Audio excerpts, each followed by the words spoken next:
Morning guys, ito paligo muna tayo ng ating mga manok. At ang ginamit pala natin dyan pampaligo ay palmolive at saka ceramide. Yan, para yung kuto maalis at saka yung balaybo para kintab. Yan, inimasimas ko nga dyan, ganyan, para presko naman sila.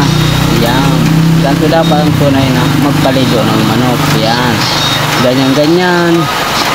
Yan, yan, ganyan. Yan, masimas, kunti, at lumubog. Yan.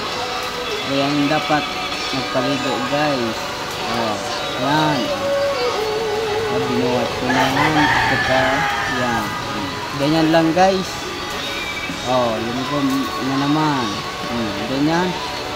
Guys, huwag nyo kakalimutan mag-follow and share. Mabalaw sa inyo, gabos, and God bless.